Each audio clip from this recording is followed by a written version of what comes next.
Vambora, gente! Vambora com o podcast de hoje. Hoje a gente vai ouvir a coletiva da presidente do Palmeiras, Leila Pereira. Tá dando o que falar, falou do Flamengo, falou sobre Libra, né? Sobre a Liga e desavenças aí, deixou uma provocação também pro flamenguista. Acho que faz parte. A gente vai falar, obviamente, de tudo. Tem gente que não gostou, tem gente que gostou, enfim. Vou deixar minha opinião também sobre o assunto, tá? Mas antes de chegar na coletiva da Leila, vamos passar por algumas notícias esportivas. Primeiramente, pela agenda do dia, né? Deixando os créditos aqui ao GE, ao Globoesporte.com. Na sexta-feira a gente teve dois jogos, né? Pelo Campeonato Brasileiro da Série B. O Guarani, uma bela vitória para cima do Avaí, 4-1. Segue aí na sua busca, né? De recuperar as glórias do passado. O Guarani, para quem não sabe, já é campeão brasileiro. E o Ituano aqui, ó, eliminou o Corinthians no Campeonato Paulista, empatou com o São Paulo no jogo de ida da Copa do Brasil. Olha o Ituano vencendo o Ceará, a equipe que caiu para a Série B no ano passado, né? Então, início importante, né? A gente sempre fala aqui de começar bem, especialmente na Série B, né? Se você tem pretensões de voltar à elite, muito importante começar bem. E Guarani e Ituano começaram com o pé certo, tá? Vamos à notícia do dia. Uma das notícias do dia é a coletiva da presidente Leila Pereira, mas outra grande notícia do dia é essa aqui. O Flamengo anunciou que o Jorge Sampaoli não é o Jorge Jesus, é outro Jorge, né? O interino é Jorge, queria Jorge Jesus e quem veio mesmo é Jorge Sampaoli, novo técnico do Flamengo, tá? O Flamengo assina o contrato até o final de 2024. Isso aqui, para mim, um grande ponto de interrogação. Eu não entendi o porquê, tá? O Flamengo, que eu deixando os créditos ao GE mais uma vez, tá? O artigo aqui, a matéria por Eric Faria, Fred Gomes e Taiwan Leiras. Peço perdão aqui, Taiwan Leiras. Não sei nem se a pronúncia está correta, eu peço perdão aqui se estiver errada, tá? O Flamengo mudou o foco e intensificou as negociações, mudou o foco, intensificou as negociações e anunciou acordo com o técnico Jorge Sampaoli, né? Antes ele estava meio que ali na geladeira, como plano B, acabou virando o plano A em virtude dos resultados recentes, né? Eu tinha até comentado, após o jogo contra o Maringá, eu acho que era uma decisão de tudo ou nada. Ou a gente espera e condena o ano, ou a gente vai atrás de outro treinador. O resultado, uma coisa era fato, não dava para ficar mais com um treinador interino. Não digo, não tirando os méritos aqui ao Mário Jorge, que não tem culpa de nada. Ele caiu de paraquedas, mas você precisa chegar com um profissional de experiência de Série A, de lidar com grandes jogadores, para chegar e começar pelo menos um mínimo de um trabalho tático, de conversar, de preparar esse elenco, de motivar esse elenco. E com todo respeito ao técnico interino, ao Mário Jorge, ele não ia conseguir isso em pouco tempo. Ele até poderia conseguir, mas não em pouco tempo. Isso ficou evidente no jogo contra o Maringá, cara. Um jogo, uma partida muito apática, postura dos jogadores, sem combatividade nenhuma, sem competitividade nenhuma, né? Então isso meio que agilizou. Já era ele era o preferido, né? Digamos assim, pelo que a gente ouvia da imprensa esportiva. Jorge Sampaoli era o preferido do presidente Rodolfo Landim, né? Então aqui Marcos Braz, vice de futebol, e Bruno Spin, o diretor executivo, e Diogo Lemos, integrante do Conselho do Futebol, se reuniram com o representante e treinador argentino em um hotel na Barra da Tijuca. E aí depois o clube anunciou o acordo, tá? Então o Sampaoli ainda está na Espanha, tá? Deve chegar no Brasil no domingo. E aqui, né, o post oficial do Flamengo, o Clube de Regatas do Flamengo comunica que assinou acordo com o técnico Jorge Sampaoli para assumir o elenco de futebol profissional até 31 de dezembro de 2024, tá? Então aqui o tweet do Flamengo, tá? Só para deixar os créditos aqui. O Sampaoli, né? Em Santos, todo pimposo, né? Ele andava tranquilo pela cidade, era um personagem conhecido, andava de bike, jogava futebol. No Rio de Janeiro não vai ser tão tranquilo assim. Não tô falando nem questão de segurança, gente, é pela questão do assédio, tá?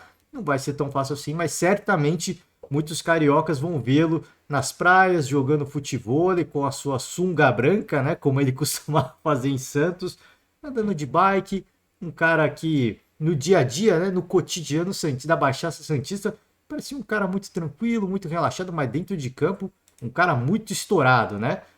E aí o movimento é uma mudança de postura, né, de espera por Jorge Jesus. Não tinha unanimidade interna em relação ao Jesus, né, ao JJ, ao Mister. E aí o Flamengo tinha dado uma semana para definir o futuro com o Mister. Não deu certo, né? Eu acho que muito dependia do jogo. O jogo contra o Maringá acho que foi derradeiro. Se pelo menos empata, eu falei sobre isso ontem, se pelo menos empata, talvez você ficar, pô, dá para empurrar mais um pouquinho. Mas a derrota, cara, assim, foi constrangedor, né? A palavra é essa, foi constrangedor.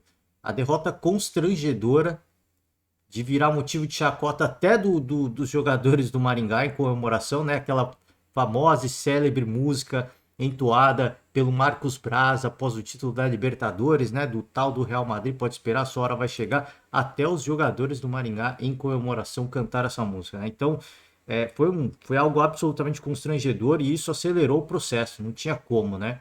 O sonho, obviamente, era o Mister Jorge Jesus, né? E aí, sonho do torcedor. Esse é o sonho dourado do torcedor. O Jorge Jesus tem contrato com o Fenerbahçe até o fim de maio. A gente ouve vários ruídos, várias notícias. Não dá para saber se tudo é certo, tudo é errado. Eu costumo citar alguns personagens, por exemplo, o Pilhado, né? O glorioso Thiago Asmar. Costumo acompanhar quando ele fala um pouco de Flamengo. Ele disse que tinha notícias de que pessoas próximas ao Mister, de que ele queria treinar o Flamengo, tinha intenção e de que o Fenerbahçe já estava em procura por um novo treinador. Não mais contar com o Jorge Jesus, né? Então, isso pelo que ele conseguiu apurar. A gente não dá para saber de fato o que é verdade ou não, né? Não tem nota oficial, não existe nota oficial, ainda mais quando negociam. É, pode vir uma nota oficial do Fenerbahçe, mas quando há uma negociação entre Flamengo e Jorge Jesus, óbvio que para o torcedor que é saudosista e sente saudade do Mister, a versão, né, de qualquer familiar do Jorge Jesus, ela é a versão oficial, né? Ela é tratada como a versão mais verídica. É aquela velha história, assim, daquela, por exemplo, do Jorge Jesus, que o Flamengo não esperou o Jorge Jesus e contratou o Paulo Souza. Essa é uma das histórias mais folclóricas e na época eu disse, eu volto a repetir para o torcedor, se o Flamengo não fecha com o Paulo Souza, o Benfica não demitiria o Jorge Jesus. Virou uma questão de orgulho de todo mundo. Do Flamengo, do Jorge Jesus e do Benfica. Os caras vão lá, causam um tumulto, semana de clássico. O Benfica não demitiria o Jorge Jesus enquanto poderia tomar a goleada de 6-7-0 no meio do caminho.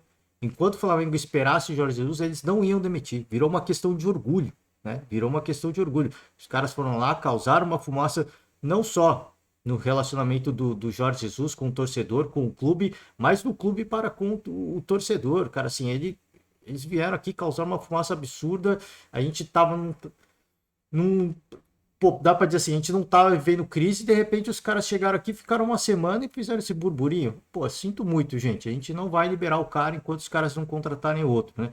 Eu acho que houve vaidade também. Isso não é nota oficial, isso é apenas uma sensação que eu tenho. Então, essa narrativa de que é criada, de que o Flamengo não esperou, poderia ter esperado mais um pouco, eu eu digo aqui, não cravo, obviamente, porque eu não sei, né? Não sou o dono da verdade. Mas para mim, o Benfica não liberaria o Jorge Jesus enquanto o Flamengo não contratasse seus treinadores. Virou uma questão de orgulho, né? E quando o ego bate, né? Ainda mais torcedores falando que o Flamengo é muito maior que o Benfica, até minimizando o Benfica. Você acha que isso não chega lá? Para quem acha que os caras não chegam lá, os caras não estão ligando, os caras podem até não ligar, mas na hora que a vaidade bate, e a gente sabe que dirigente de futebol, isso não é exclusividade do Brasil, dirigente ele é vaidoso, eles não iam liberar o Mister, né, naquela época.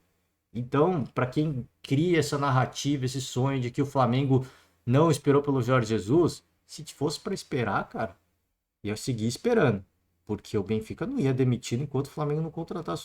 Pelo menos essa é minha opinião, né? Você que é um fã incondicional do Jorge Jesus, provavelmente vai seguir acreditando nessa linha, nessa linha dos fatos, né? Não sei qual que é a linha dos fatos. Não tem, é, é, não há nota oficial, como a gente pode dizer assim. Não há nota oficial. O próprio Jorge Jesus, ele não se manifesta. Ele não fala sobre o assunto, do que aconteceu agora, por exemplo. Que a gente fala assim, conversei com pessoas próximas, conversei com familiares, tá, mas aí você conversar com familiares, e o Jorge Jesus? O Jorge Jesus, ele falou o que de fato aconteceu?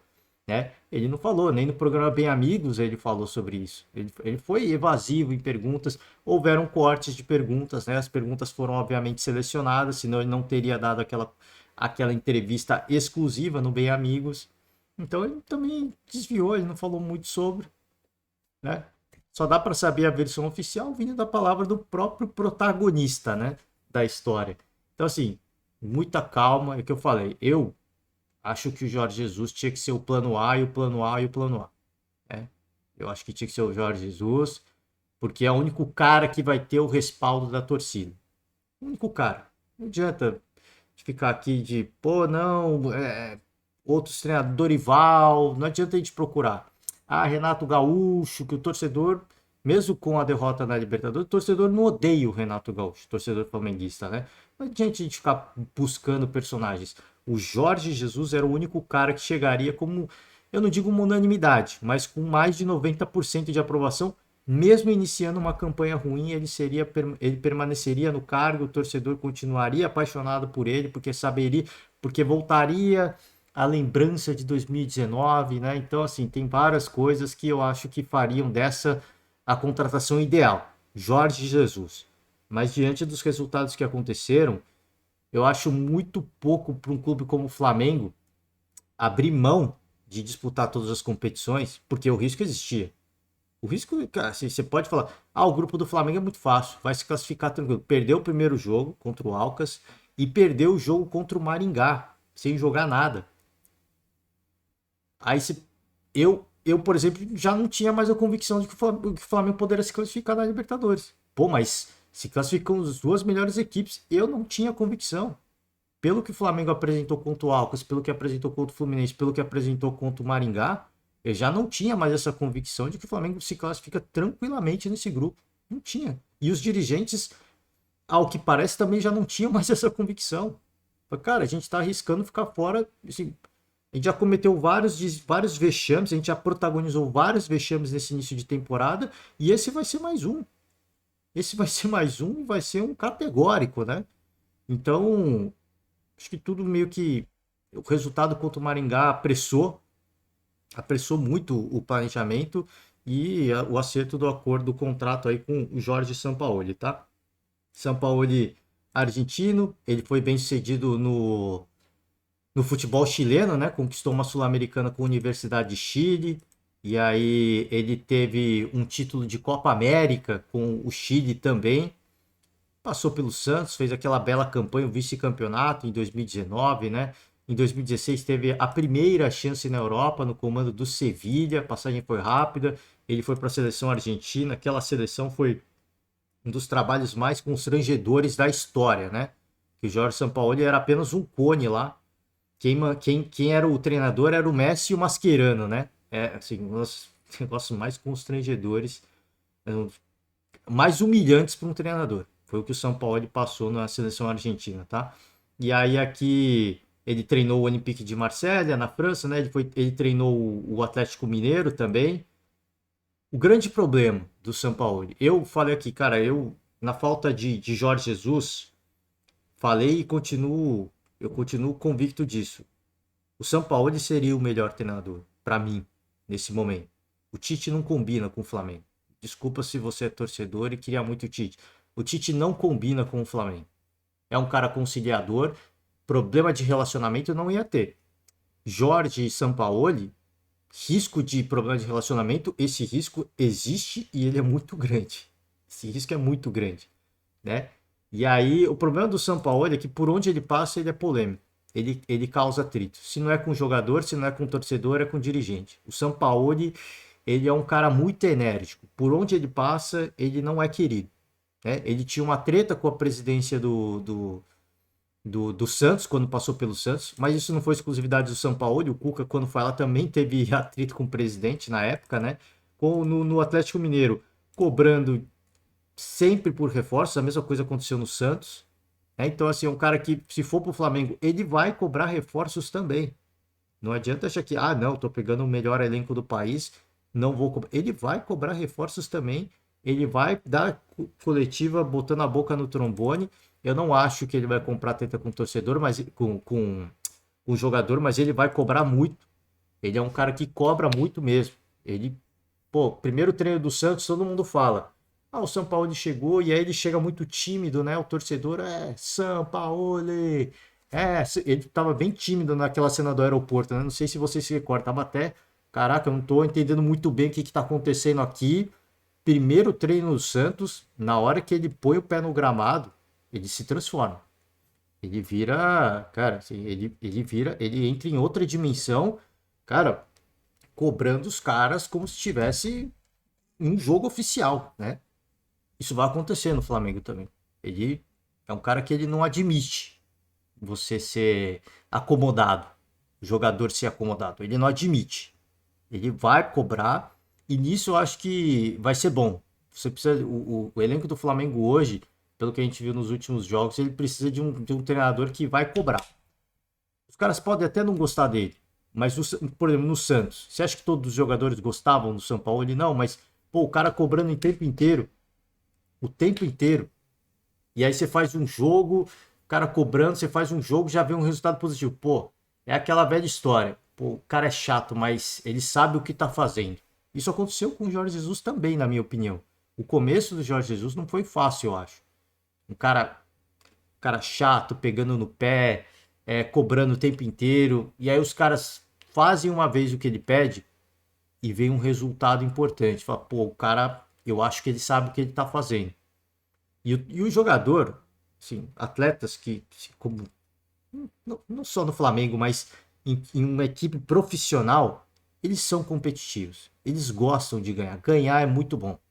Na hora que ganha uma vez fazendo o que o treinador pede, os caras, cara, que delícia. O cara manja. O cara sabe, então vamos embora. Ele é chato, mas vamos embora. Faz parte, né? Faz parte. Por isso que eu acho que o Jorge Sampaoli tem tudo para dar certo. Acho que tem tudo para dar certo, mas de novo, é um cara muito chato. Ele arranja briga em todo lugar que passa. Se ele quiser cavar uma saída, ele vai cavar legal. Ele vai cavar legal. Ele vai transformar a vida dos dirigentes no inferno. Né? Esse é o problema do Sampaoli. Mas neste momento, da gente ver jogadores. Oh, desculpa os jogadores, não gosto de ofender ninguém. Eu não gosto não digo que alguém entre em campo para não jogar, para não vencer.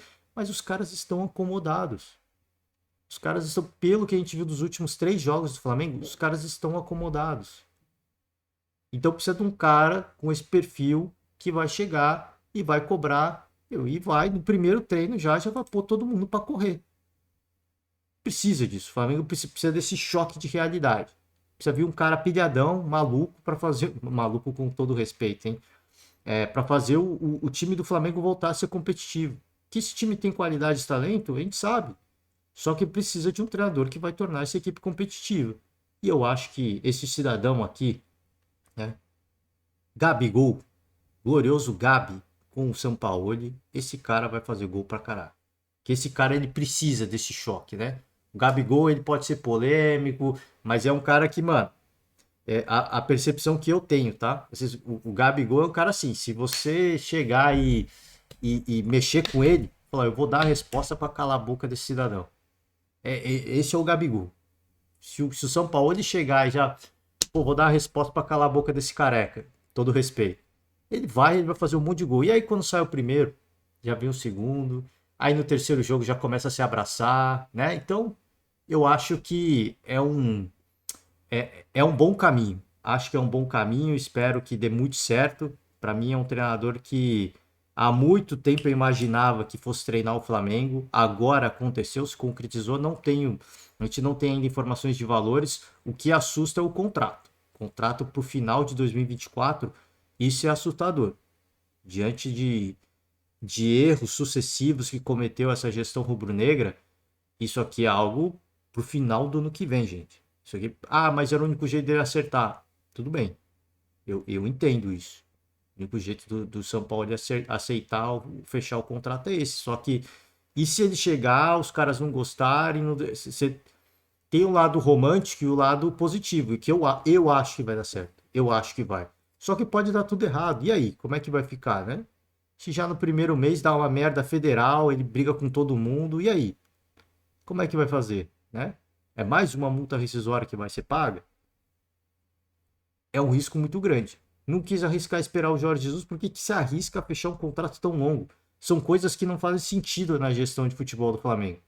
Ah, a gente não pode correr o risco porque o Jorge Jesus, a gente não tem a convicção que vai repetir o trabalho de 2019. Tudo bem, tem uma série de riscos lá e eu entendo. Eu acho que o clube como o Flamengo não tem que se curvar a isso. De, de, cara, arriscar ter um ano sem títulos para esperar um treinador. Eu falei isso. Eu concordo com isso. É um negócio de alto risco.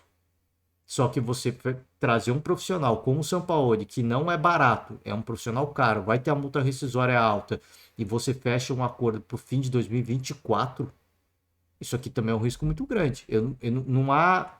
Você entende que existe um paradoxo aí. Existe um paradoxo, não há lógica nisso, né?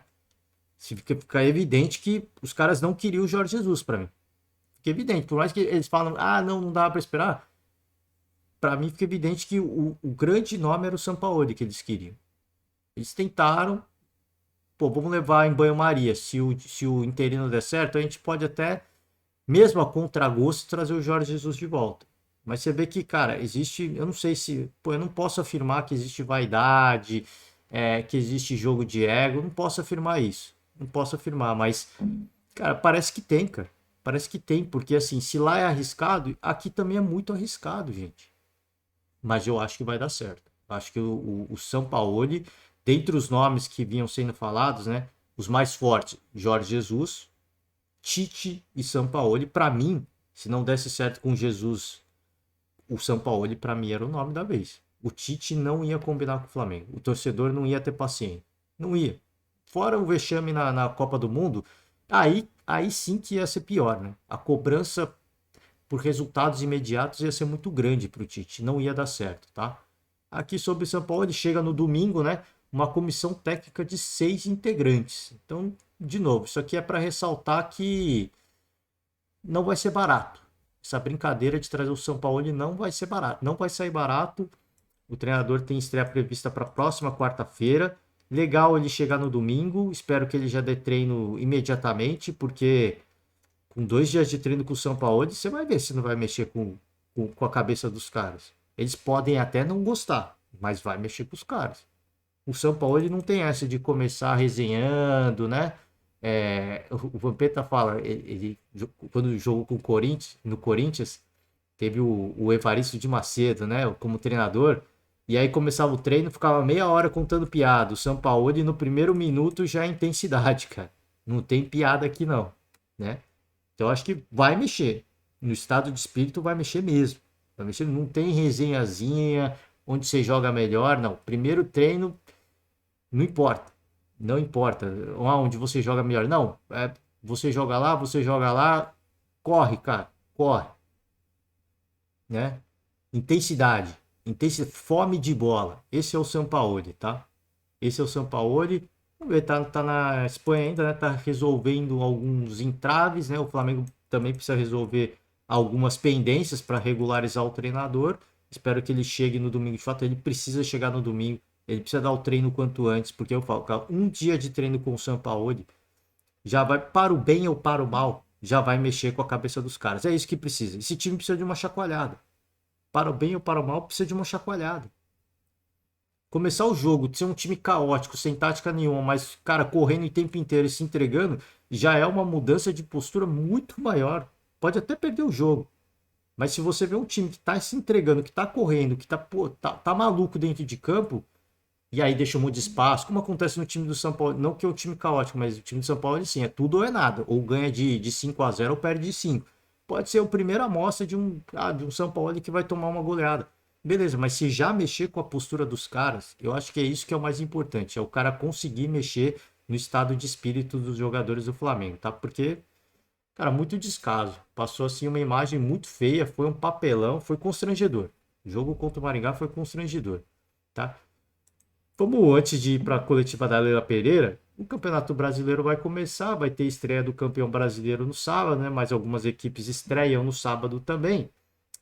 Mas é aquele famoso, quem que a gente, como todos os canais esportivos vem fazendo, quem que vai brigar contra o rebaixamento e quem briga pelo título, né? Começando pela parte de cima, é inegável a gente colocar o. Aqui tá em ordem alfabética, tá, gente? Então, se não fiquem.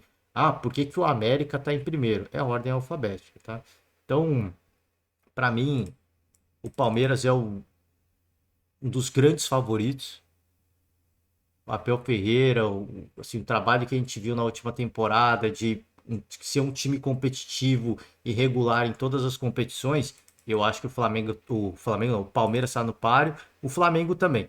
Apesar de tudo, é um grande ponto de interrogação o trabalho do São Paulo, mas eu acho que o Flamengo vai brigar também.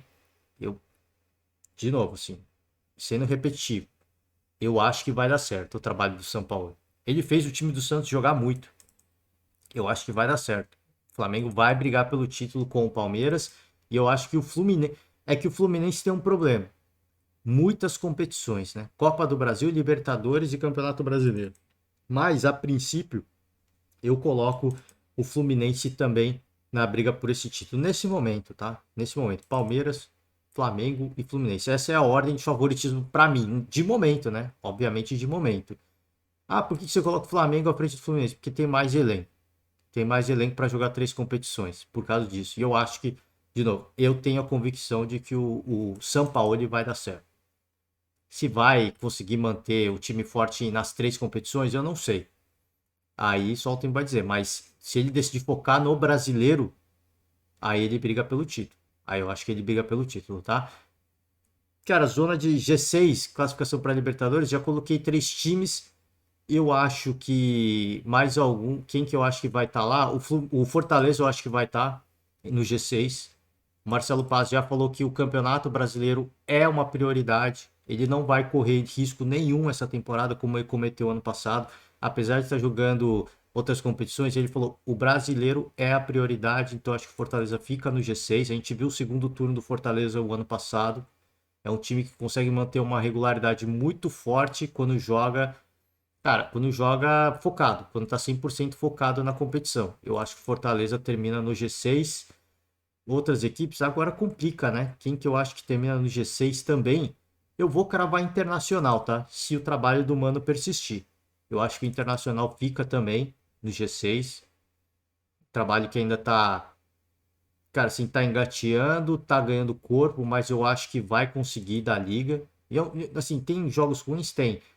Sofre com falta de gol? Sofre, mas o time, ele dá amostra, assim, tem partidas que cria, mas não vence, não joga tão mal, assim, não joga tão mal, né?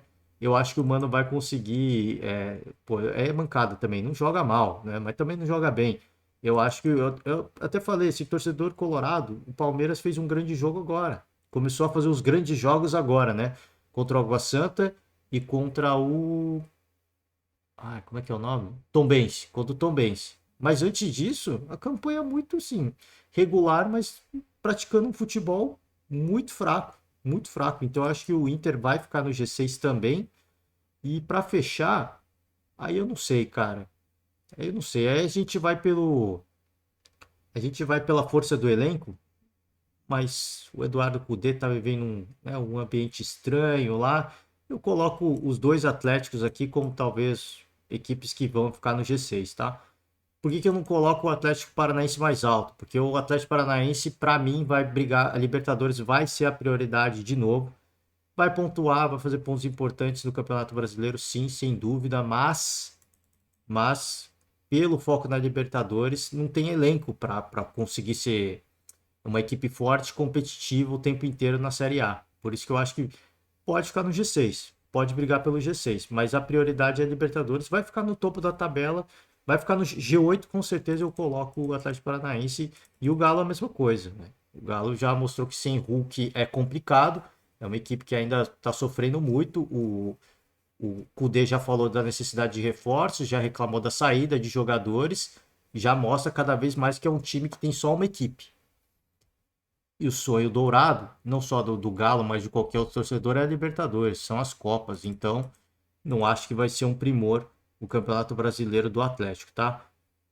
Os que brigam contra o rebaixamento, eu não vou cravar quem vai ser rebaixado, né? É muita maldade. É muita maldade. Eu também não tenho essa convicção. Mas pelo formato do Campeonato Brasileiro, pelos investimentos, pelo que a gente viu de futebol até agora, eu coloco algumas equipes, tá? O Goiás, eu acho que briga contra o rebaixamento. Não estou dizendo que vai ser rebaixado, gente. Não estou dizendo que vai ser rebaixado. Eu acho que vai brigar contra o rebaixamento. Vai ser um ano difícil para o Goiás, não vai ser um ano fácil. Para mim, eu acho agora. E eu peço perdão ao torcedor. Mas se a gente olha para outras equipes, é realmente. Tipo, pega uma outra equipe que não vive um bom momento. Por exemplo, Corinthians. Dá para equiparar? Não dá. Assim, a perspectiva que a gente tem do Corinthians jogar bem, não jogar bem, mas ser competitivo, é maior que a do Goiás, com todo respeito, né? Goiás, eu acho que briga. Cuiabá ganhou o estadual de novo, mas assim, estadual do Cuiabá é complicado, não tem muito rival, né? Não tem muito nível de enfrentamento. Então, eu acho que o Cuiabá tem um ano complicado. Também o Cruzeiro, peço perdão ao torcedor cruzeirense, mas o Cruzeiro, cara, vivendo momentos. Se a gente fala de São Paulo, que parece que sai uma crise, vem outra crise, o Cruzeiro é a mesma coisa. Se não tem crise, o torcedor inventa, implica com raposão. Então, não acho que vai ser um ano fácil para o Cruzeiro. Para o Coxa também não. Acho que não vai ser um ano fácil para o Coxa. Tá? Vai ser um ano um pouco difícil. Outros que eu não tenho, assim, é um grande ponto de interrogação e são equipes que costumam, cara, às vezes até começar mal, mas depois se recuperam. É o Santos, o São Paulo. Não digo que vão brigar para não cair, mas são equipes que é uma grande incógnita para mim. Eu não sei muito bem o que pode acontecer. O Santos, o São Paulo e o Bahia. O Bahia também, Grupo City, mas enfrentando a elite do futebol brasileiro. A gente não tem informação, a gente não tem muito parâmetro ainda. Por isso que eu coloco ainda nesse bolo, tá? O São Paulo vive inconstâncias, o Santos também é um grande ponto de interrogação. Eu acredito que o Odair Helma vai fazer um bom trabalho, mas você ser competitivo aqui é muito complicado, cara. É Série A agora, né? Não é campeonato estadual, não é, você não tá jogando uma Copa do Brasil contra uma equipe mais fraca, você não tá jogando uma Sul-Americana contra uma equipe mais fraca. Aqui você vai enfrentar equipes tecnicamente mais fortes que você até. Então fica um grande ponto de interrogação, tá? Fica um grande ponto de interrogação. Outras equipes, que para mim ainda é um ponto de interrogação, Vasco. Eu acho que é uma grande interrogação Vasco. Não coloco o Botafogo. Eu vi muita gente falar, o Vasco eu acho que está acima do Botafogo. Eu acho que o Botafogo está acima do Vasco, porque já teve um ano de Série A com o Luiz Castro, ele sabe como funciona. Teve uma campanha horrível jogando como mandante, o Botafogo ano passado. Esse ano deve mudar o panorama, tá? Viveu momentos de oscilação, teve crise no começo do ano, mas o Botafogo já melhorou. Ainda é muito, cara, é uma equipe muito vazada ainda, mas eu acho que até pelo trabalho mais longevo, eu acho que o Botafogo tem a vida tranquila na Série A, tá? O Bragantino, eu acho que depois de muitos erros no ano passado, esse ano o Bragantino vai ter uma vida mais tranquila na Série A, como não aconteceu ano passado. Eu acho que esse ano vai ser mais tranquilo para o Bragantino, tá? É isso, gente. As outras equipes que eu não citei, eu acho que podem tanto dar uma beliscada no topo, mas também pode dar uma beliscada na parte de baixo, tá?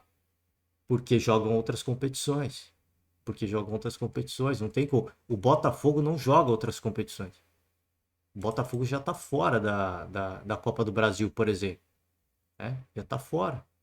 Então, o foco pro Campeonato Brasileiro é maior. Por isso que eu acho que, cara, não, o Botafogo tá na Copa. Quem não tá é o Vasco, cara. Eu tô confundindo, já cometi essa gafe antes. O Botafogo joga várias competições, perdão.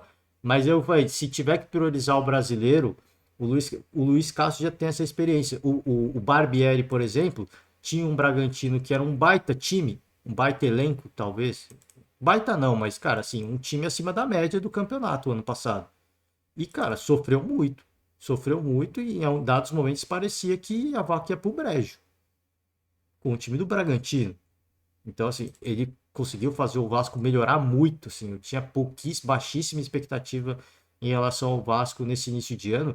Ele já conseguiu muito, inclusive bater o Flamengo no jogo, né, na fase de pontos corridos do Campeonato Carioca ainda. Então ele começou fazendo um bom trabalho. Eu acho que,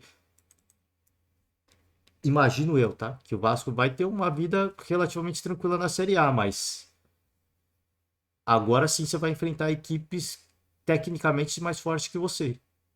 Até então, você era tecnicamente mais forte, talvez o Vasco e o Botafogo perdiam para Flamengo e Fluminense. Agora não. Agora muitos dos adversários são tecnicamente mais fortes. O América, por exemplo, eu acho mais forte que o Botafogo e o Vasco. O Paranaense nem se fala, o Mineiro não se fala, o Bahia, para mim, ainda é um ponto de erro. O Bragantino eu acho mais forte, mais consolidado que o Corinthians também não se fala. Né? O Flamengo, o Fluminense, Fortaleza, o Grêmio se reforçou bem, Internacional, o Palmeiras. Então você vê que olha a quantidade de times que são mais fortes que vocês, que essas equipes, né? Não só, eu cito aqui o Botafogo e o Vasco, porque eu, de novo, eu vi muitas discussões que o Vasco acho que está à frente do Botafogo no momento, e o Vasco não joga a Copa do Brasil, já está fora, e nem Sul-Americana. Por isso que eu acho que o Vasco deve ter uma vida relativamente tranquila na Série A. Mas o Botafogo já tem a experiência de ter vindo da Série A, né, de ter subido da Série B, virado o SAF, encontrar dificuldades, saber como é o calendário maluco. Eu acho que o Luiz Castro vai gerenciar melhor e deve ter uma vida tranquila na Série A também, tá? Também. O grande problema são as equipes que subiram agora. Como é que eles vão fazer isso? O Bahia, a gente não sabe. O Curitiba, o Curitiba para mim incógnita, né? O Cuiabá também. Não sei como é que vai ser enfrentando grandes equipes. O Grêmio subiu agora também. O Grêmio se reforçou muito. O Renato falou que vai priorizar o Brasileirão, que é uma competição que ele não tem ainda. Só que daí, imagina, você vai avançando nas Copas. O Rogério Ceni falou que a prioridade do São Paulo era o Brasileirão ano passado. Você vai avançando nas Copas, meio que jogando como segundo plano, depois vira prioridade. E aí depois termina com um ano melancólico, né? Por isso, sim, se você tem que ter muita convicção. Eu tenho minhas dúvidas se o Grêmio vai ter essa convicção. Imagina, chega numas quartas de final de Copa do Brasil, vai priorizar o brasileiro? Não vai. E aí vai deixar escapar pontos importantes que vão custar caro na briga pelo Campeonato Brasileiro, né? Aí é que tá. Eu não acho que vai brigar o Grêmio. A gente cometeu esse erro antes, tá? Aquele Grêmio de Douglas Costa. Eu acho que o Grêmio não briga contra o rebaixamento, mas não dá para cravar também, né? Tem que ver como vai gerenciar esse. É que o Renato tem um grande poder de mobilização. Por isso que eu acho que o Grêmio não briga contra o rebaixamento esse ano. Mas brigar por título, que for, vão priorizar o Campeonato Brasileiro. Eu não acho que não briga, porque se avançar na Copa do Brasil, por exemplo, aí, amigo, a gente sabe como é Renato Gaúcho. Ele é um cara copeiro. Ele é um e isso não é um demérito. Isso é um elogio. Ele é um cara copeiro e o Grêmio deve focar no mata e deve deixar o brasileiro de lado, então não briga por título o Grêmio, tá? Por isso, porque é um treinador que já falou, a gente vai priorizar o Campeonato Brasileiro, né? Que é o sonho dele, que ele não tem ainda, mas eu acho que muito difícil, campeonato de muita regularidade é complicado, é complicado. O time mais regular, se a gente pegar os últimos anos, é o Palmeiras. O Flamengo tem um super elenco, titular e reserva, e o Fluminense também vem conseguindo gerenciar. O Fernando Diniz mostrou, pelo menos nessa última sequência de jogos, com vitórias importantes e muito relevantes, goleadas até, ele mostrou que está sabendo gerenciar muito bem o elenco. Por isso que eu acho que essas equipes são as favoritas. E isso que eu falei que vão brigar pelo rebaixamento, assim, é só palpite, gente. Eu peço perdão ao torcedor, mas, repito, a gente olha os times hoje. Muitos vivem no mau momento. O Galo tá até vive um mau momento com o Kudê. E o treinador um pouco pegando no pé, viu? Um mau momento. O Corinthians também tem um momento ruim agora. O Flamengo também, mas essas equipes, pelo elenco que tem, não são equipes que vão. Que eu olho e falo, vão brigar para não cair. Pode acontecer o contrário, mas a gente olha, a gente vai pela lógica, né? E até dos últimos anos. Até dos últimos anos. Os 2 últimos anos, o Corinthians ficou no topo da tabela. Qual que é o negócio mais lógico? Esse ano vai ser a mesma coisa, né? Vai ficar no topo da tabela. Enfim, né? Enfim, é puro palpite. fica salvo aqui, registrado o dia de hoje. Vamos ver, né? Quando chegar lá no final do ano, vamos ver como é que ficou, vamos ver quem ganhou e vamos ver quem rebaixou. Vamos rapidamente para a coletiva da presidente Leila Pereira, uma coletiva quente que deu o que falar, deu muita alfinetada no Flamengo. O torcedor rubro-negro deve estar maluco. A gente vai pouco a pouco, passo a passo, que a gente concorda, que a gente não concorda. Então, TV Palmeiras Fã, deixa, se inscreve no canal primeiramente, né? Deixe o seu, ó, gente, tá quase chegando em 2 milhões, tá? Então deixa uma força aí pro Palmeiras, pro canal do Palmeiras, você torcedor, você simpatizante, você fã de esporte, você fã de Leila Pereira, né? A única presidente mulher na elite do futebol brasileiro, a Série B também. Por que não? Deixa uma moral, se inscreve no canal, curte o vídeo se você gostar das palavras. Eu acho que vai agradar todas as camisas, menos a camisa rubro-negra, né? Eu acho que vai agradar todas as torcidas do que vai falar a Leila Pereira, mas vamos embora. A gente vai acelerar o vídeo, fica o convite aberto para você voltar, ver devagar, né? Com a palavra presidente Leila Pereira. Da ESPN. Os dois reforços, você falava até no final do ano passado que seriam reforços Esse aqui é uma coletiva de apresentação do Arthur e do... Como é que é o nome? Richard Rios. Richard Rios. pontuais.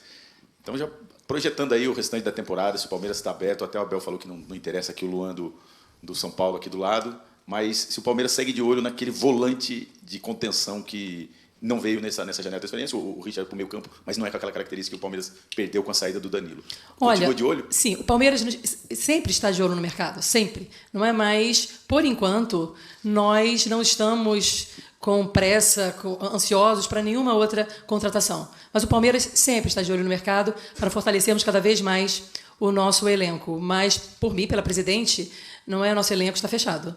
Mas eu costumo dizer que as contratações do Palmeiras são feitas por solicitação do nosso treinador, diretor de futebol e com meu aval. São essas três pessoas. Sem o aval de uma dessas três, nada é feito.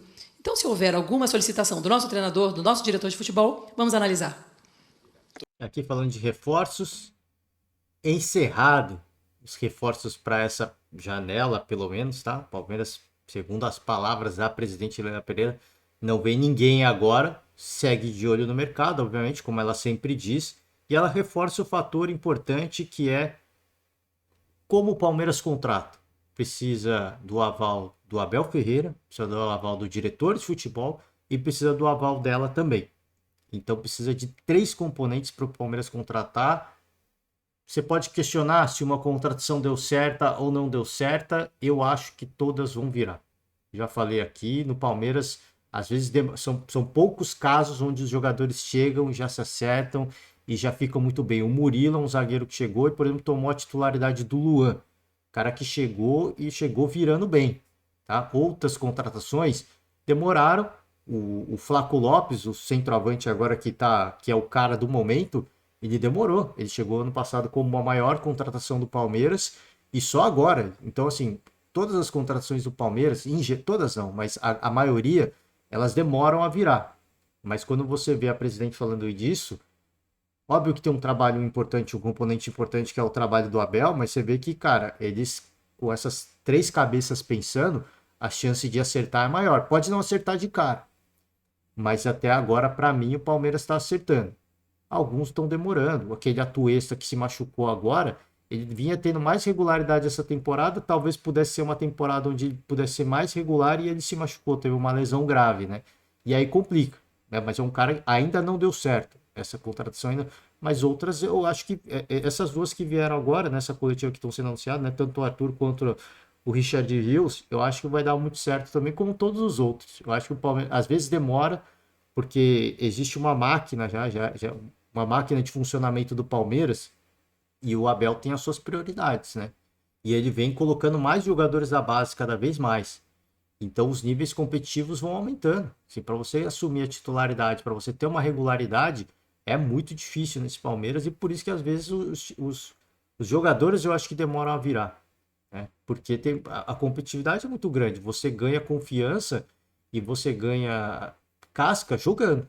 Só que a gente sabe que os titulares do Palmeiras, que são os melhores jogadores, Tecnicamente, às vezes, talvez não os melhores, às vezes, mas os caras que já estão, cara, nessa engrenagem. Eles funcionam em perfeita sintonia nessa engrenagem desse time do Abel Ferreira, tá? Tudo bem, Leila? Boa tarde aqui.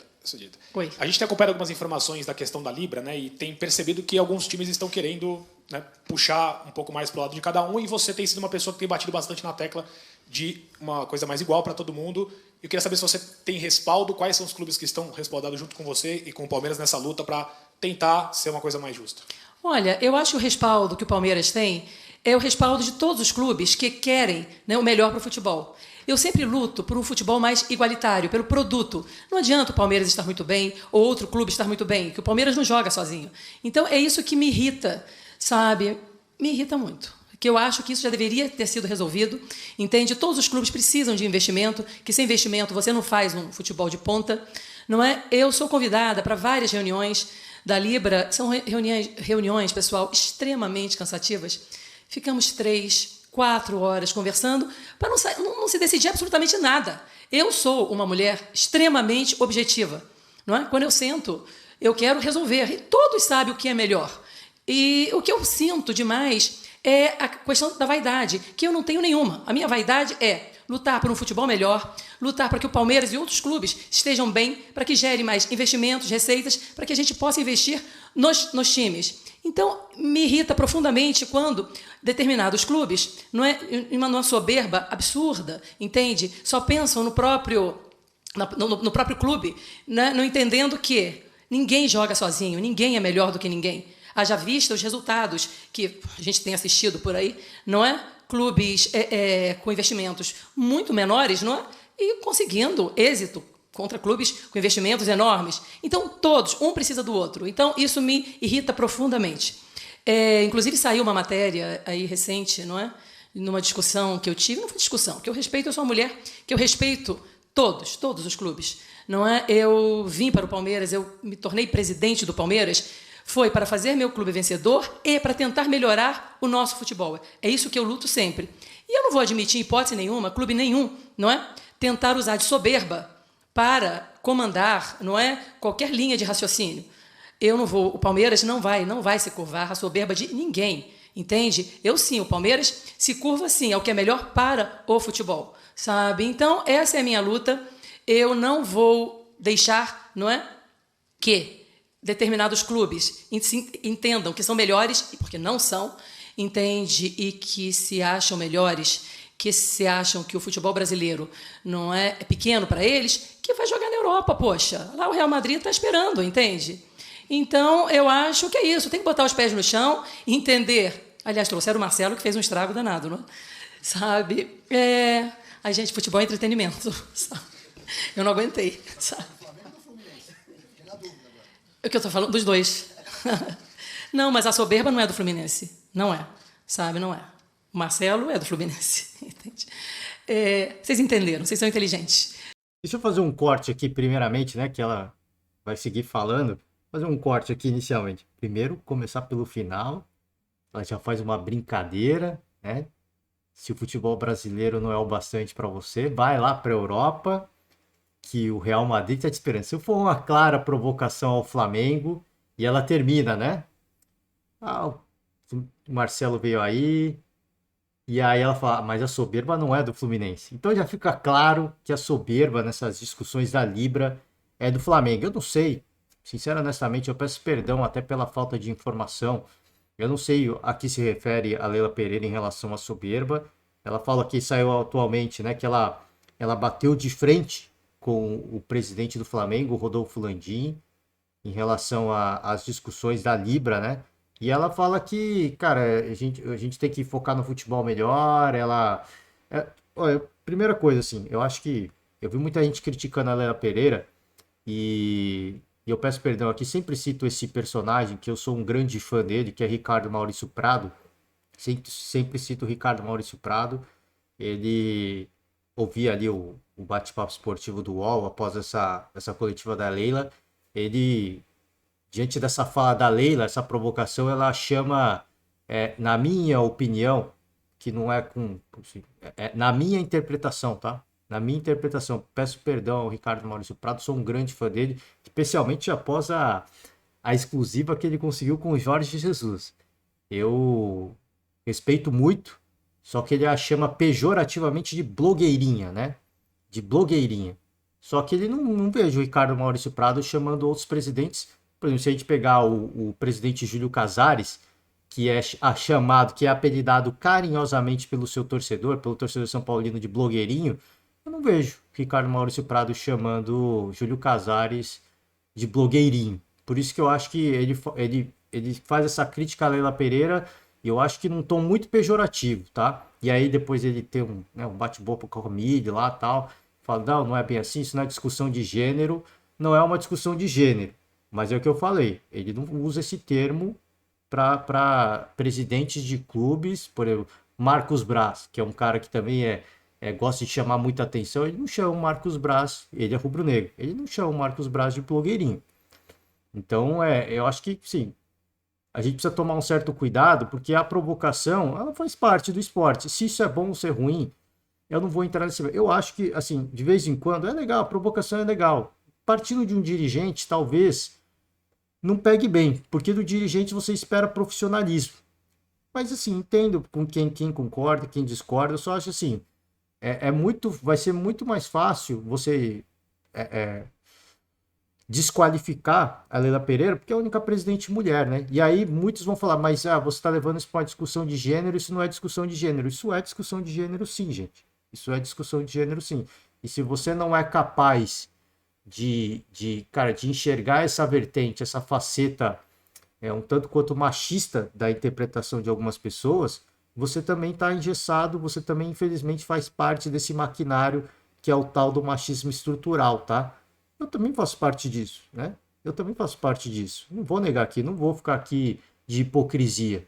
Mas é o que eu falo, a reflexão, ela tem que ser muito mais profunda, porque a primeira defesa de quem às vezes tem uma fala, uma declaração. Não estou dizendo que Ricardo Maurício Prado foi machista aqui, gente. É que ele falou que, na discussão com a mídia, ele até fala, cara, isso não é uma discussão de gênero. Isso é uma discussão de gênero. Porque ele não usa o termo pejorativo blogueirinho para se referir a outros presidentes popstar, né? Que gostam de aparecer em mídias sociais. Então essa é uma reflexão. Você pode gostar ou pode discordar. Mas e você pode também dizer que ela é blogueirinha ou não, mas depois não fique com o discurso de que, não, isso não é uma discussão de gênero, né? Aí você quer meio que se vitimizar, né? Não, se você vai zoar, você zoa. Ela abriu porta para isso. Uma coisa que eu sempre falo, se você zoa, você abre porta para ser zoado, né? O Palmeiras, em 2018, para quem não se recorda, foi campeão brasileiro, né? Fez toda uma zoação ali, passou na frente de uma loja do Flamengo, todo mundo fazendo gestos do cheirinho, né? No ano seguinte, o Flamengo foi campeão e tirou sarro. Então, a partir do momento em que você abre porta para zoação, você tem que estar de coração, de peito aberto para ser zoado, né? E no caso da Leila Pereira, eu acho uma coisa. Se ela faz a provocação ao Flamengo agora, ela vai ouvir de muita gente. E ela tem que estar preparada para isso. Eu acho que isso faz parte do futebol. A zoeira, ela faz parte do futebol. O Casagrande também fala nesse bate-papo esportivo, ele fala, cara, eu não concordo com isso, com esse posicionamento dos presidentes, dos dirigentes dos clubes, porque o torcedor, ele é muito apaixonado, ele é muito inflamado e às vezes ele toma atitudes intempestivas, só que isso muitas vezes eles são inflamados diante de atitudes dos próprios dirigentes, né? Isso é a opinião do Casão. Eu falei, eu concordo se você concorda, eu concordo com todos os pontos de vista. Eu só acho que assim, ela abriu porta ela quis zoar, ok, legal. Eu acho isso legal, acho que isso faz parte do esporte. Né? Você tem que saber zoar. E você também tem que saber zoado. Ela abre porta para ser zoada. E se você quer zoar ela e chamar ela de blogueirinha, isso não tem problema. Só que se falarem que você está tendo uma atitude machista, aí não se vitimize. Falando, não, isso aqui não é uma discussão de gênero. Não vejo... Uma coisa é o torcedor palmeirense chamar ela de blogueirinha. Que o torcedor palmeirense não chama o Júlio Casares de blogueirinho. E vice-versa. O torcedor São Paulino não chama a Leila Pereira de blogueirinho. E eu não vejo ninguém chamando o Júlio Casares de blogueirinho, tirando a torcida do São Paulo, nem chamando o Marcos Braz de blogueirinho, tirando talvez alguns torcedores rubro-negros. Agora, se você quer chamar ela de blogueirinha, ok, não vejo problema nisso. ela quis zoar, agora ela abre a porta para ser zoada, mas depois, é o que eu falo, não se defenda com vitimismo, tá? Não, esse é só o ponto, assim, que às vezes você fala, pô, mas você tá falando disso e já foi para uma discussão de gênero. Cara, a gente precisa discutir esses assuntos porque são coisas do nosso cotidiano, são coisas que fazem parte da nossa sociedade. A primeira linha de defesa de alguém que toma uma atitude, eu não diria, não tô dizendo que isso foi, que não foi isso, não tô dizendo que foi o que o Ricardo Maurício Prado fez, gente, não tô falando isso. Então, assim, qualquer pessoa que toma uma atitude com uma vertente, com um discurso meio xenofóbico, meio racista, meio machista, a primeira linha de defesa, cara, pra que você tá levando isso para uma discussão de gênero, para uma discussão de etnia, né? Por uma questão de... Cara, assim, mas isso faz parte do problema estrutural que existe de longa data. Não é culpa não é culpa de todo mundo. A sociedade foi feita assim. Cabe cada um ter a consciência de refletir e de falar sobre isso depois, né? Mas isso faz parte da nossa sociedade. Por isso que eu abordo aqui. Isso faz parte da nossa sociedade. Não estou querendo dizer que um foi errado, o outro está certo. Só estou querendo dizer assim, cara, zoou, vai ser zoado também. Mas se você for zoar com piadas machistas, quando se retrucarem, falar, você foi machista. Ah, não, agora você já está querendo levar para uma vertente de gênero. Gente, né? Aí é o que eu falo, é a autorreflexão de cada um. Não adianta você se proteger com vitimismo. É isso que eu queria falar aqui. Mas ela abriu uma porta para ser zoada. E se for zoada, gente, faz parte do esporte. Ela quis. Ela participou recentemente de um. Eu não sei nem se foi antes ou depois dessa entrevista. Eu acho que foi antes. Ela participou de um podcast no canal do Palmeiras. E ela falou: gente, eu não sou de ficar tirando sarro, porque eu respeito todas as camisas, todos os torcedores, a paixão dos... E aqui ela já faz uma zoeira. Ela já saiu do que ela falou, né? Então acho que ela falou no podcast antes da coletiva aqui. Não sei, né? Não sei. Acho eu. Mas, enfim, acabou de fazer uma zoeira com a maior torcida do país, né? Acabou de fazer com a maior torcida do país. Mas ela fala também da questão de, deixando isso de lado, a zoeira. Você pode ter o posicionamento do Casagrande, que o dirigente não tem que ser um líder de torcida. Concordo com o Casagrande. Acho que a zoeira faz parte do esporte. Eu concordo com você também. Acho que a zoeira faz parte do esporte. Acho que faz parte. Se você zoar, você vai ser zoado. Faz parte. Você só precisa saber aceitar a zoeira, né? Se você gosta de zoar, você também tem que aceitar. Você não precisa gostar de ser zoado, mas você tem que aceitar a zoeira. Isso faz parte, né? O que vai, volta. Tudo que vai, volta. É normal. A Leila Pereira dá várias alfinetadas ao Flamengo, mas tem uma temporada toda pela frente. Então o torcedor rubro-negro pode até estar pensando, cara, quem vai rir por último somos nós, né? E se acontecer, eles vão zoar e faz parte do esporte. Acho que tudo isso faz parte, né? Eu respeito todas as opiniões e concordo com pontos de todas as opiniões. Só que ela fala uma coisa assim, eu não tenho vaidade. Óbvio que ela tem. É óbvio que ela tem. Não tem jeito, né? Não tem jeito. É óbvio, assim, ela faz um discurso de, pô, é pelo bem do futebol. Eu não tô aqui questionando as boas intenções dela. Eu acho que ela tem boas intenções para com o futebol, sim, mas também, se ela tivesse mais boas intenções, ela talvez estivesse no movimento da Liga Forte, não na Libra.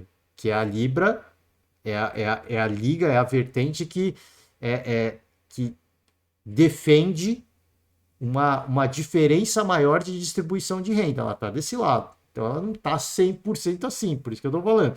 Toma cuidado, eu não tenho dúvida. Eu não coloco em questão a boa intenção dela, mas ela, como presidente do Palmeiras, ela também pensa no que é melhor para o Palmeiras.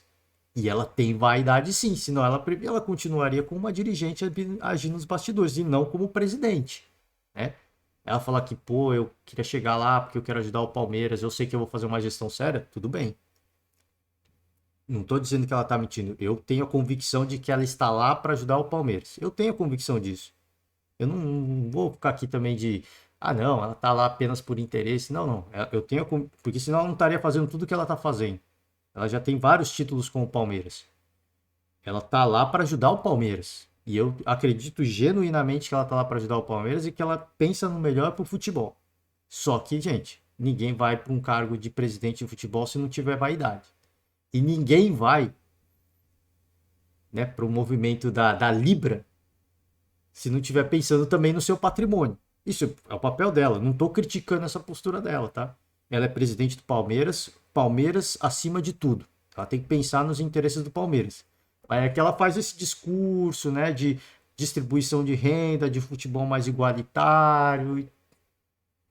Concordo, eu acredito genuinamente que ela acredita nisso.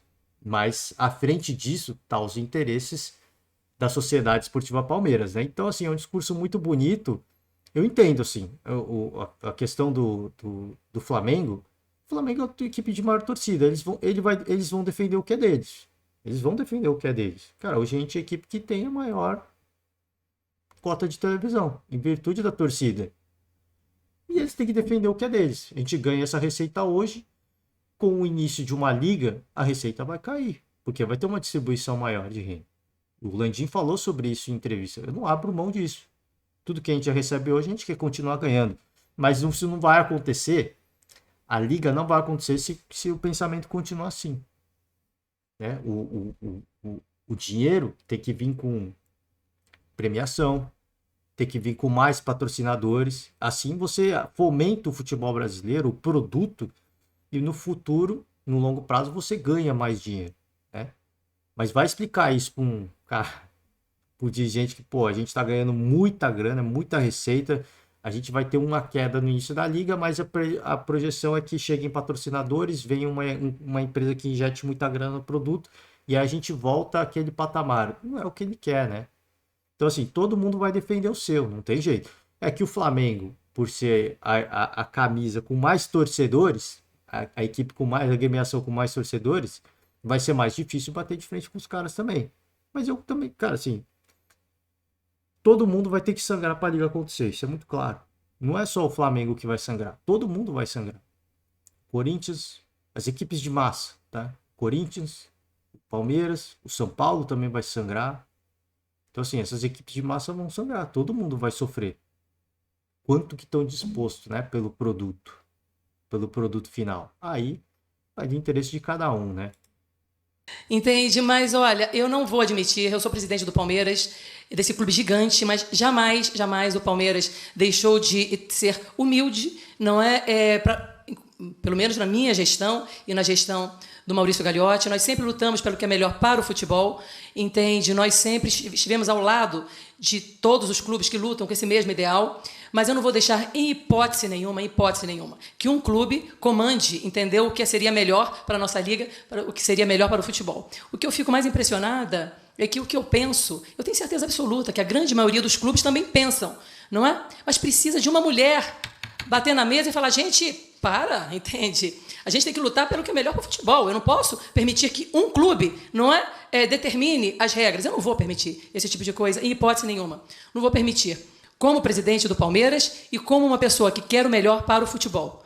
Que o futebol, estando melhor, com mais investimento, é melhor para todos nós, é melhor para os clubes, é melhor para vocês, profissionais que vivem, não é, do esporte, do futebol, e é por isso que eu vou lutar sempre. Você veja, precisou chegar uma mulher num clube de futebol para falar o que está na cara de todo mundo e que ninguém fala, poxa.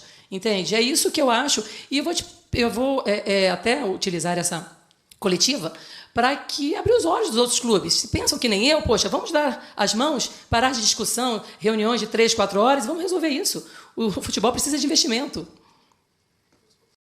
Ela termina falando dessa questão, o futebol precisa de investimento, e é aquela coisa, assim, você vai sangrar. Eu acho que a Leila, ela é uma grande empresária, né? Ela gerencia, ela é presidente de várias empresas, né? Aqui já tá algumas na tela aí. A Crefisa, a FAM, a Crefisa uma instituição financeira, a FAM uma instituição de ensino, né? Faculdade, muito bem sucedida. Ela tem um entendimento de que o Palmeiras pode até perder um pouco com a nova liga, em virtude de uma distribuição de renda maior. Mas ela tem um entendimento de que com a formação da liga, mais investimento vai vir para o futebol brasileiro como um todo. E se mais dinheiro chegar nessa distribuição de renda, mais grana o Palmeiras vai receber.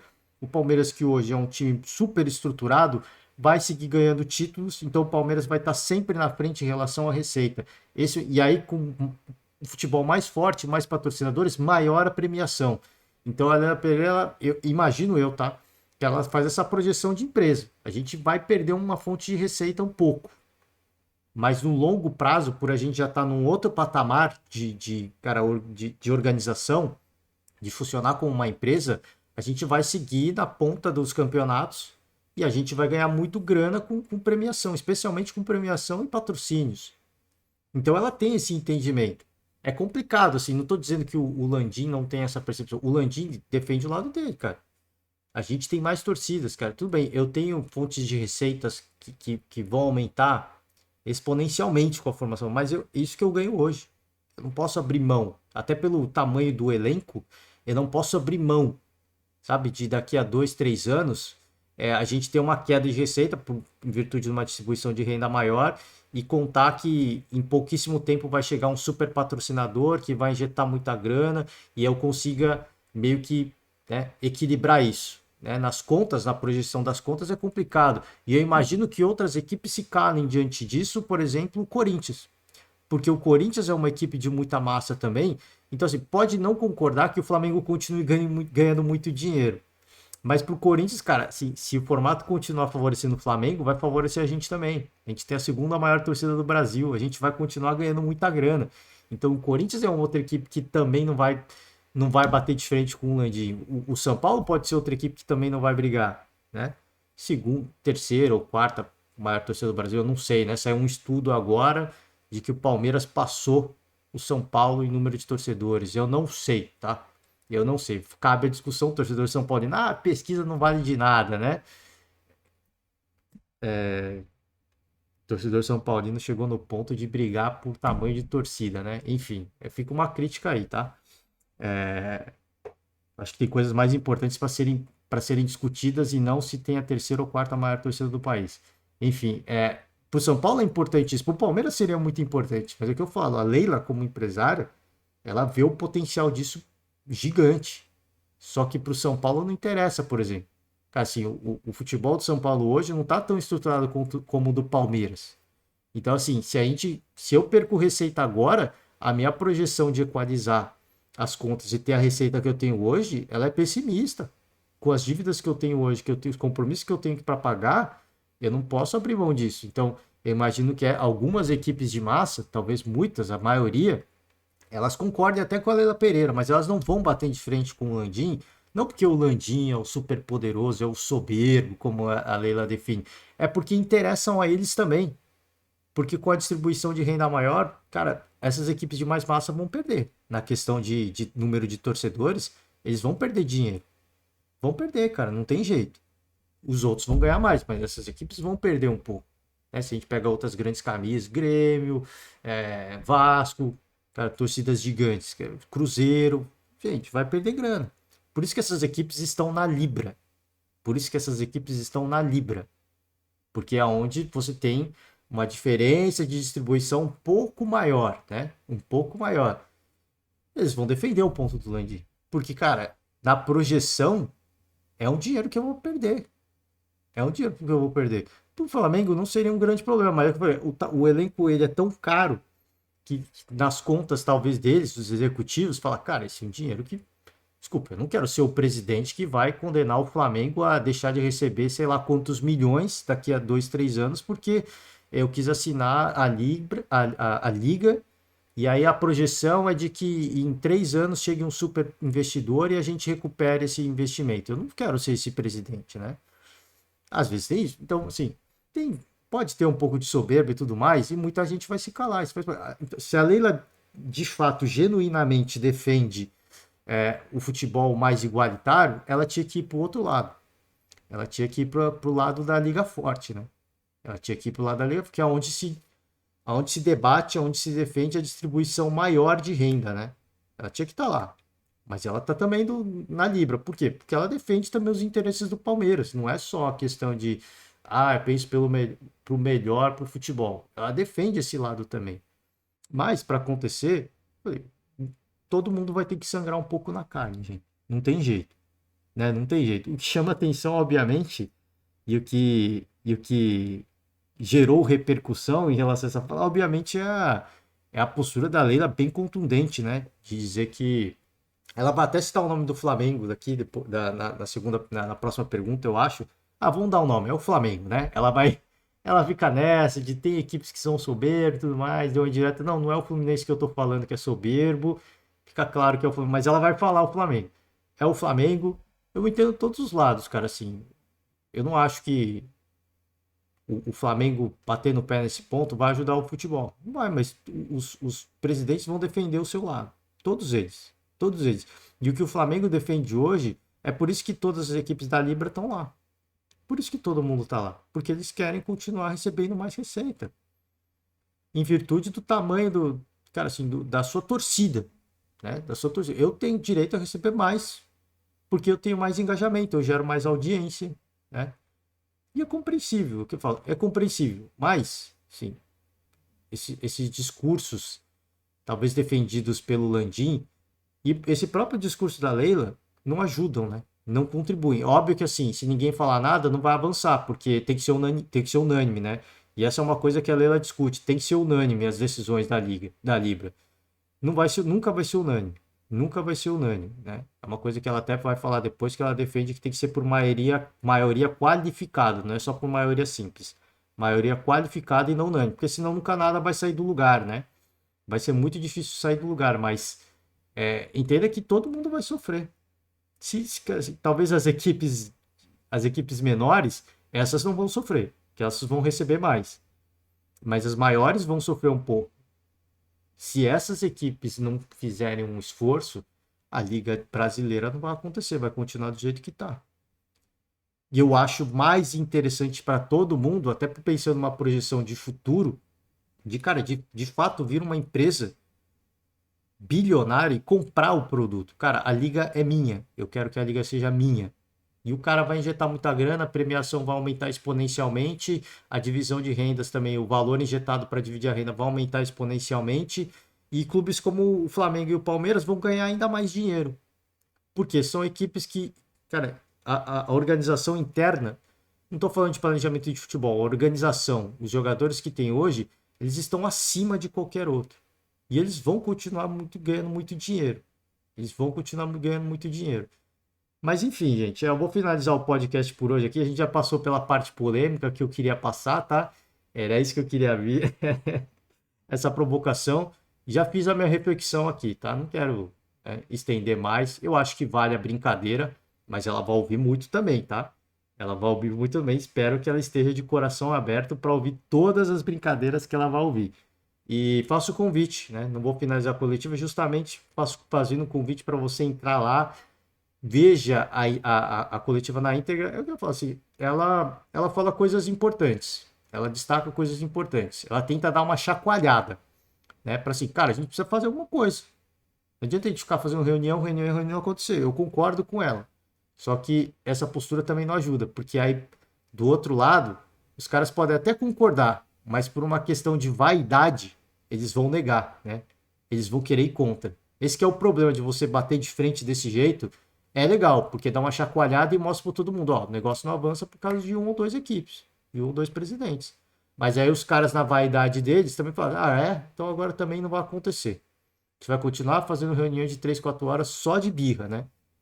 E aí quem perde é o futebol. Lamentavelmente, não, eu acho que ela fez certo. Ela tem que falar do porquê que não tá avançando, do que ela não concorda. Assim como tantos outros presidentes têm que falar. Eu acho que tem que falar. Porque, pô, já tá, daqui a pouco vai banalizar. Daqui a pouco vai banalizar e ninguém sabe o que está acontecendo. Então acho que tem que ser falado, mas ela que perdeu um pouco a paciência, né? Acabou sendo um pouco mais enérgica, mas essa é Leila Pereira, gente. Essa é Leila Pereira, para mim é grande mandatária, um dos melhores trabalhos executados no Brasil por um dirigente e tem tudo para ser uma das cartolas presidentes do Palmeiras, pelo menos, mais vitoriosas da história do Palmeiras e do futebol brasileiro. Ela tem tudo para se tornar, tá? Já são, nessa temporada, 2 títulos, a Supercopa do Brasil e o Campeonato Paulista, e a projeção é só sucesso. A projeção é cada vez maior. Então, tá com moral, né? A famosa, gloriosa tia Leila tá com muita moral. Deixou sua provocação, vai ouvir muito, isso faz parte, e é isso. Esse é o futebol brasileiro, né? Ela expõe uma faceta do futebol brasileiro que todo mundo já sabia. Todo mundo defende o seu, né? E ela também, ela faz um discurso boa praça, né? bom para todos, mas ela também tá defendendo o Palmeiras, né? É isso, gente. Eu fecho por hoje. Muito obrigado. Mais uma vez o convite. Se inscreva no canal do Palmeiras. Curte o vídeo se você gostar. Eu falo, tem um podcast muito legal com ela, tá? Muito legal mesmo. Sim. É legal porque é diferente, cara. É diferente, sim. Por mais que você ache que ela não saiba nada de futebol e que ela só tá ganhando porque ela tá sendo muito bem assessorada, você pode ter essa visão que eu acho muito simplista da história. Mas ela conta toda a trajetória dela até chegar à presidência do Palmeiras. Assim, é um pouco romantizado, obviamente. Eu acho que não é exatamente tudo do jeito que ela conta, porque é meio que até uma história de filme, mas é uma história bacana. É uma história bacana de você ver. É a mesma coisa do Marcelo Passo, do presidente do Fortaleza. Assim, como ele chegou lá, cara, foi meio que chegando sem muita oposição. Assim, é até uma história meio romântica, né? De filme mesmo. Só que a gente sabe que, pô, deve ter tido vários atritos no meio do caminho e não foi bem do jeito. Ele contou um pouco da história no podcast do Denilson Show. Ele conta com mais detalhes, né? Como é que foi a ascensão dele ao futebol, ao Fortaleza e à presidência do Fortaleza. E aí fica aquela coisa meio romântica. A gente sabe que não é bem assim, né? Não é exatamente daquele jeito, mas é uma história legal. Não só a da Leila Pereira, mas o do Marcelo Passo também, outro grande dirigente do nosso futebol, tá certo? Gente, é isso por hoje. Encerra a conta, aí já passou de 1 hora aqui, 1h15. Vamos fechar por hoje. Muito obrigado. O Campeonato Brasileiro tá chegando, tá para começar. Mais uma vez eu trago a agenda de jogos aqui. Jogos de sábado. O atual campeão brasileiro, Palmeiras, está com o Cuiabá, jogando em casa, tá? E tantos outros jogos. Fluminense do Diniz, vamos ver se dá sequência, né? O São Paulo, para ver se reverte a maré ruim. Botafogo, para ver se reverte a maré ruim, jogando como mandante, tá? Aqui pra gente ver o Bahia SAF, né? O Bahia Grupo City, como é que vai rolar. Fortaleza Internacional, Atlético Mineiro, vamos ver se o Cudê põe ordem na casa. E o Vasco da Gama também agora, a SAF 777, como é que vai encarar a equipe do Galo, tá? A gente volta amanhã para falar um pouco mais sobre a rodada. Não sei que coletiva a gente vai ouvir. Talvez a gente ouça mais polêmica, não sei. Encerro por hoje. Muito obrigado. Ótimo final de semana para você. Um forte abraço. Até amanhã. Tchau.